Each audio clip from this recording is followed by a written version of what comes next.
Hello, hello, hello, hello, everybody. Thank you again for checking in and looking at this video. My name is Chris Marcel. My company is a health and wellness company, and I am actually international. I live in Florida, but I am available 24/7 for anyone who needs or wants to have a conversation or to get to feel better or look better or be better. I help others to live and find their true destiny, personally and in business. I believe that if your business is not doing well and you're doing everything in its power to make it well, then it could be something personally. And inversely, if you're doing everything you can possibly in your personal life and your business is not doing well, it could be your personal. So it could be something personally or in business.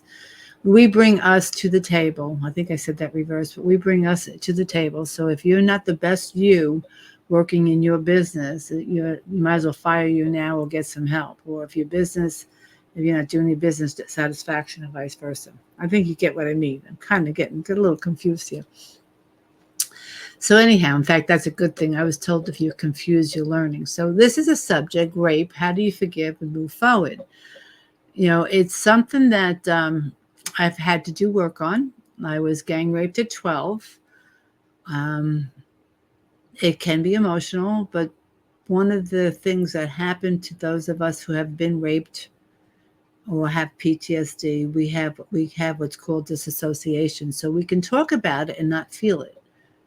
And when we feel it, that's when it gets really raw. But there's another layer. There's always a layer. And as a result of being raped, there is PTSD, which is post-traumatic stress disorder, which there's certain little triggers along the way that can activate the feelings of not trusting and things, anger and rage and all that other stuff. So, um, I don't live in anger. I don't live in rage. I don't live in feeling that I'm a victim.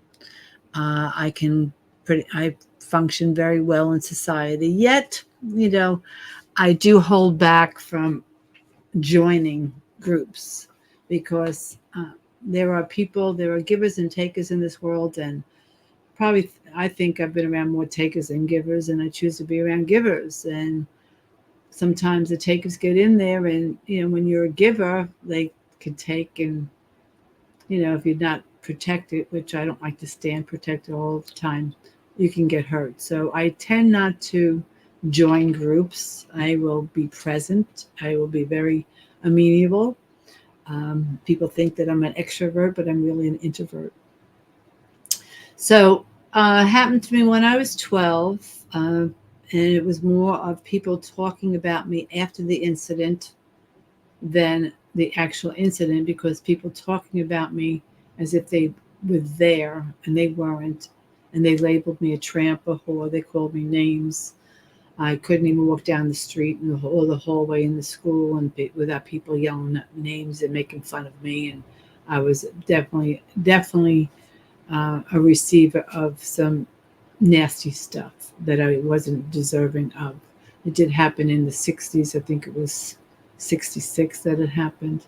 Yeah, so I was 12 years old.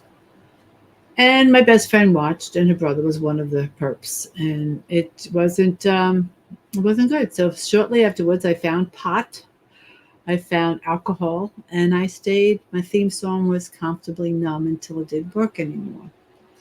And that's a story for another time. But what happened was, I made recovery at 26.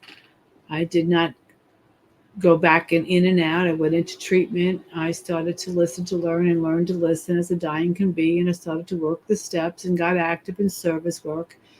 And 10 years later, 12 years later, I had an incident at work at the post office that people were talking about me. I was working at a craft, and the union president filed, I think, 15 grievances in 18 months against me. And management didn't stand up for me. And that was one of the incidents that it was one of my PTSD attacks, outbreaks. And I wound up going into treatment. Now, that was 12 years sober. So I got sober at 26. So it was 38 years old. So that was 25 years after 26 years after the incident. So that's a long time to be without treatment, a long time. But back then they didn't do treatment. My parents found out about it. They took me to a doctor, a psychologist, and they just didn't talk about it again. Meanwhile, here's this little girl that is, feeling a lot of shame, a lot of guilt unnecessarily, and no one even addressed it. So it wasn't until I had the breakdown at the post office and I went into treatment, Kansas City, Twin Rivers. I don't know how I found it. Went to the phone book, I don't think there was even internet at the time. I don't know how I found it, but I found this place to go to, and I'm very grateful that I went there. But because I was in recovery and I didn't want to take antidepressants and I refused to take them after I relived the rape, which I had no memories up to that point prior to 12, they kicked me out the next day. So I was very raw, and I came back to town and found a place that for a year I did one-on-one and group therapy. So I did the work and realized that, I had to forgive. And more importantly, I had to forgive myself. Never mind the perps, but I had to forgive myself, because anybody who has been, and actually it's 1 out of 5 women have been raped, and 1 out of 7 men. 1 out of 7 men. So, it's more prevalent than you realize. The thing that I learned, because years later I worked in treatment, I was intake specialist over at Circles of Care, and for drug, alcohol, for mental health, mood, whatever. The thing that I realized is that I had to share with other people. And if you're watching this and may have had rape or been raped, I want you to hear this loud and clear. It wasn't your fault. And I'm going to say it again. It wasn't your fault. Yes, we walked a certain way, looked a certain way, did a certain thing, but it wasn't your fault. There's no reason to carry shame with you. And that's my story. I'm going to say that's my story, and I'm sticking to it, but it doesn't stop. It doesn't end there. Life goes on, and you still deal with some people that are still toxic and sick and like to reach, right. I don't know. I just went through it recently with some people locally in a dance group that toxic people have toxic ways. And sometimes I am the receiver of their ill words and actions. But I have to pray for them. I have to pray for them. I have to forgive them. And just because somebody says something to me, like I said, I don't know if I said it in this one, but I'll say it again. I'm a firm believer of what you put in your body, on your body, around your body. The thoughts you have, the things you say, and the things you hear, and the things you believe affect your health. So just because somebody's being nasty to you doesn't mean that you are a bad person. I still haven't mastered this, but if somebody is attacking me verbally, I do defend myself today, because I didn't back then. I will not step down. I have to learn how to shut my mouth sometimes and walk the other way and let them think that they won. But because of going through the rape, because of living with people talking about me and lies and nobody defending me, I have to defend myself. And in fact, when I met my husband, my last husband, love, I felt that he needed a Doberman because people took advantage of him. And that's what, if I love you, which I can love deeply, I will defend you. And if anybody hurts you, I will be there. But I've also learned that there are some people that I don't need to be helping.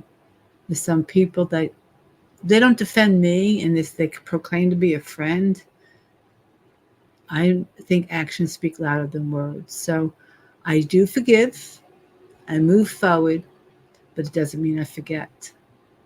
It doesn't mean I forget. And things do change. I've had people in my lifetime that I thought were friends, and they weren't.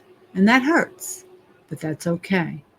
I love me. I like me. I enjoy me. And I do have some good friends. So if you're stuck and want to get unstuck, There's ways to get through this a lot faster than I did. You don't have to wait all the years I did to get through what I did, because it's time to start living. It's really time to start living. So if you have been raped, and it could be physically, emotionally, or spiritually, someone's taking advantage of you, let's stop it now. So I help others to find their true destiny and learn how to live it personally and in business. And we'll talk about business another time. Thank you for listening. If you got something out of this, please share it with somebody. Chris Marcel, a health and wellness company. And if you need to see the phone number, again, please reach out to me via text. Go onto my calendar, book a call. I would love to have a conversation with you.